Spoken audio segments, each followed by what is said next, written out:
আসসালামু আলাইকুম। আপনারা দেখতে পাচ্ছেন যে কিছুদিন যাবত আর কি বৃষ্টির প্রকোপ বেড়ে গেছে। তো বৃষ্টির প্রকোপ বেড়ে যাওয়ার কারণে আমরা আর কি খামারে আরেকটি আর কি বোট কিনে নিয়ে আসছি। কারণ এই গাম বোট দিয়ে আমাদেরকে প্রতিনিয়তই কাজ করতে হয়। গাম বোট দিয়ে প্রতিনিয়ত কাজ করার একটা যে সুবিধা, এই সুবিধা কিন্তু খামারে আপনারা যারা আর কি গাম বোট ব্যবহার করেন না, তারা কিন্তু সচরাচর কিন্তু এই সুবিধাটা পান না। গাম বোট ব্যবহার করলে খামারে আমরা যে যতই বৃষ্টি হোক, যতই পানি হোক আর কি, তো এগুলা থেকে কিন্তু আমরা কিন্তু আধুনিক একটা আর কি স্পর্শকাতর একটা জিনিস পাই, যেটা হলো আপনি যতই খামারে কাজ করেন তবুও কিন্তু খামারে আপনার মানে কাজ করার যে অতৃপ্তি কিন্তু আসবে না। খামারে যেহেতু গোবর থাকে, যেহেতু মলমূত্র থাকে, তো এই কারণে কিন্তু আমাদের খামারে কিন্তু গামবুটটা অতি প্রয়োজনীয় হয়ে পড়ে। তো এই কারণে আমাদের খামারে আমরা সবসময় আর কি একটা গামবুট ব্যবহার করি। যেহেতু এখন বৃষ্টির দিন, তো বৃষ্টির দিনের কারণে আমরা আরেকটি আর কি গামবুট কিনে নিয়ে আসছি। তো এটা বৃষ্টি থেকে আমাদেরকে আর কি একটু সেফ দিচ্ছে ঘাস কাটার ক্ষেত্রে এবং কি গোবর ফালানোর ক্ষেত্রে, যে কোনো ক্ষেত্রে আর কি খামারের যত কাজের ক্ষেত্র আছে ওই ক্ষেত্রগুলোতে কিন্তু আমরা এই গামবুটটা ব্যবহার করতেছি। তো এটা ব্যবহার করার কারণে আমরা কিন্তু কাজের ক্ষেত্রে অনেক কিন্তু একটা সেফ পাচ্ছি। তো আমরা আমাদের খামারে যখন কাজ শুরু করি আর কি, তো সকালে আমরা কাজ শুরু করছিলাম একবার, যেহেতু আমরা আমাদের খামারটা আর কি ধৌত করি, মানে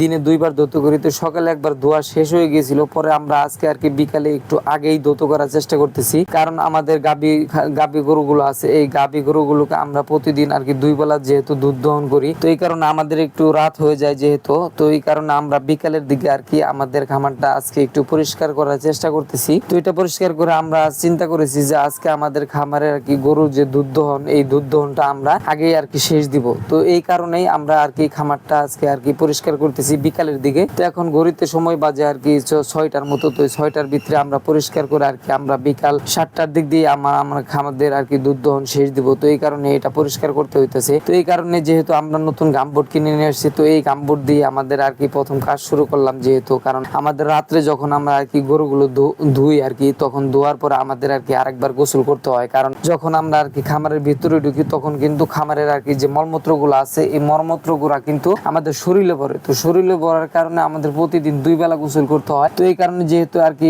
ঘৃণা লাগারও একটা বিষয় আছে, যেহেতু তবুও খামারে যেহেতু কাজ করি, মানে এই ঘৃণাগুলো আমাদের আর কি রাখা যায় না। তো এই কারণেই আমরা আর কি আজকে বিকালের দিক দিয়ে এগুলো আর কি পরিষ্কার করে দিব। আর যেহেতু খামারে আমাদের গরুগুলো আর খাওয়ানো শেষ হয়ে গিয়েছে, মানে কাটা যে ঘাসগুলো ছিল, এই ঘাসগুলো আমরা দিয়ে আর কি শেষ করে দিয়েছি। তো এই কারণে আমরা চিন্তা করলাম যে আজকে একটু আগেই আর কি গরুগুলোকে দহন করি। তো এই কারণে আর কি খামারটা পরিষ্কার করতেছি। তো এটা হলো আমাদের আর কি যে ষাঁড় গরু শেড আছে, এটা হলো ষাঁড় গরু শেড। তো ষাঁড় গরু শেডে আমরা যেহেতু এটা আর কি গরুগুলো ধুয়ে দিই না বিকালের দিকে, কারণ এগুলার আর কি দুধ দহন করতে হয় না। তো এই কারণে এগুলো আর কি ধোয়ারও প্রয়োজন হয় না। তো এই কারণে এটার আমরা শুধু গোবর ফেলাই এবং কি ফ্লোরটা আর কি ধুয়ে দেই। তো এই কারণে এটাও আমরা আর কি বিকালের দিক দিয়ে আজকে ধুয়ে দিতেছি। কারণ খামারে যখন আমরা আর কি কাজ করি, তখন কিন্তু আমরা মানে একসাথে দুইটা যে শেড, আমাদের দুইটা শেড কিন্তু একসাথেই কাজ করতে হয়। তো বিকেলের দিক দিয়ে যখন কাজ করতে করতে খামারে আর কি আসছি, তো তখন আইসা দেখি যে গরু আর কি পানি খাওয়ার জন্য চেষ্টা করতেছে। আর ষাঁড় গরুগুলা কিন্তু একটু আর কি পানি খায়। তো এই কারণে আলাদাভাবে এগুলাকে পানি দিতে হয়। তো এগুলা যেহেতু আলাদাভাবে পানি দিতে হয়, তো